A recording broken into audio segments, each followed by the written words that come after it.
I'm still mad that I was boosting the communists on this channel. Like, I didn't intend to do that, but it is what it is. I'm just a little irritated with myself that I allowed my disdain for the establishment to, just get me moving in that direction. And also a lack of ability, because once again, that is my hometown. I would have run. I definitely would have run if it could be just a me versus them thing, as opposed to him, who would definitely not back out, thusly splitting the vote. And my hometown's screwed. Sucks. Cause there's no way none of the policies that need to be addressed can be addressed or will be addressed, because he's there to block the path of progress and block the path of actually getting policy done. And he was there last time with Sandy J, which was my better shot. Better, I probably wouldn't have beaten him, but the deal is that spending the next 2 years organizing and doing what I had done, because I mean, anybody who knows me in real life knows that I put in a ton of work. So, I definitely placed myself in a position where, hey, even those who don't like that I want to address these policies respect the fact that I want to address these policies. You get what I'm saying? Like, oh, you know what? If it wasn't so detrimental, I'd vote for the guy type situation. Still feeling that. Really still feeling that. But one of the things that me and the communist got into about was election fraud. And I told him, hey, you definitely might want to account for that, right? And he starts going in on how they wouldn't cheat and all this other nonsense. And I'm just like, what? What are you talking about? And that leads us to this story coming out of Michigan and by Fox News. Fox News' Ron Blitzer. Okay. Michigan official once honored by Dems now facing election fraud charges. Oh, wow. Who'd have thought about it?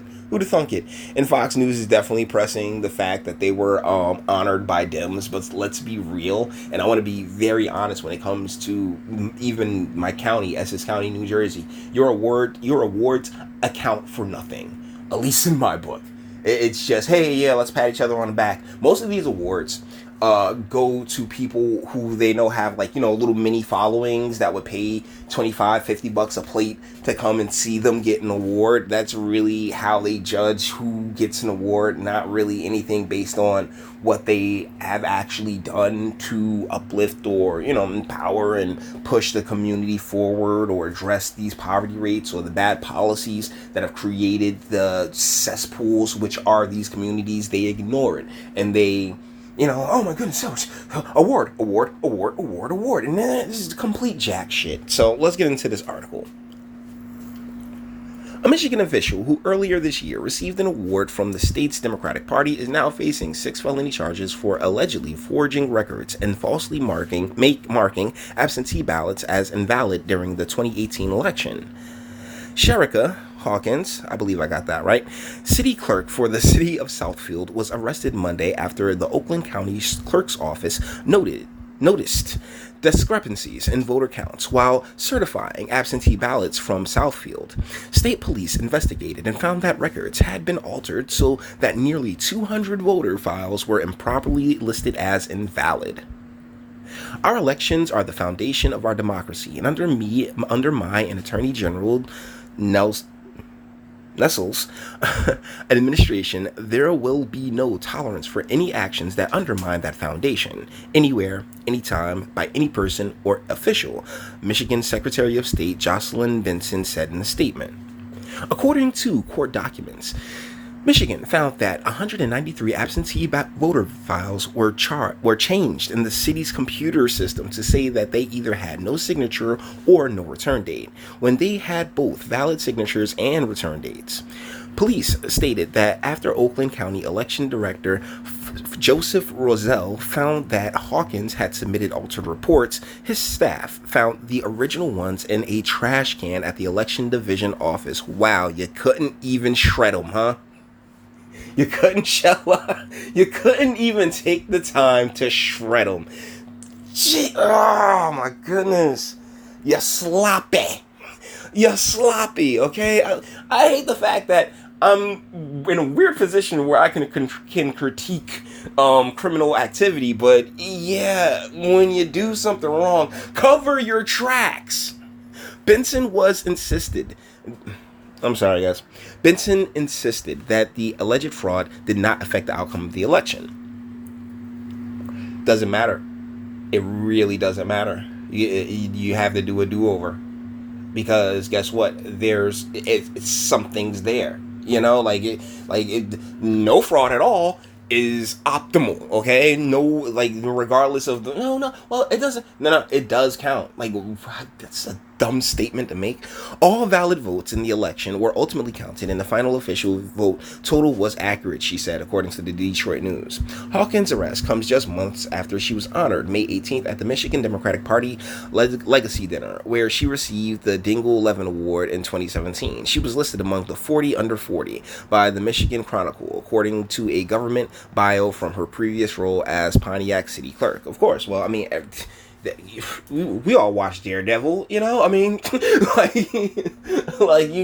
you got the press in your pocket, or you got the press, going in a certain way, you can make anything sound good and look however you want it to look. It's just one person writing that article, and then they got the editors and staff, and it is what it is. Hawkins was charged with falsifying records in violation of state election law, forgery of a public record, misconduct in office, and 3 counts of using a computer to commit a crime. The top count carries a maximum penalty of 14 years in prison. She was arraigned on Monday and released on $15,000 bond, according to a state press release. Hawkins has a probable cause conference set for September 30th and another hearing scheduled for October 15th, more than likely the end of the article, and that it is. And Miss Hawkins, yeah, regardless of if, the fraud doesn't change the results of it doesn't matter, okay? It really doesn't. And the deal is that if you weren't clever, I guess, enough to shred the documents and they can find them in the office, oh my, bruh, sis, nah, Nah. So, with that, election fraud's a thing, and to not take it into account when you are running in a campaign or really doing anything, to not take all the variables, as many variables as you can get into account when doing equations for, your move towards paid elected office. It gonna come back and bite you in the ass. So with that being said, we're gonna bring this one to an end.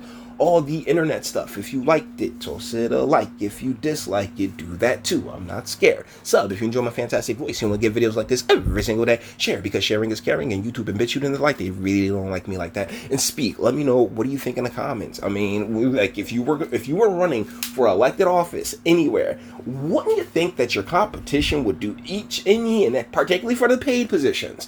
Don't you think your competition would do any and everything in the world to stop you, to maintain their power, to keep their power, even if it means, hey, fudging some voting numbers, and we got vote by mail getting popping here in Jersey now. So, wow, this is going to be a whole lot of fun. So with that being said, we're going to bring this one to an end. All the internet stuff. But wait, that was the question. Jesus, that was the question. Do you want, wouldn't you make sure that you were well covered? So, let me know what you think in the comments. Until the next one.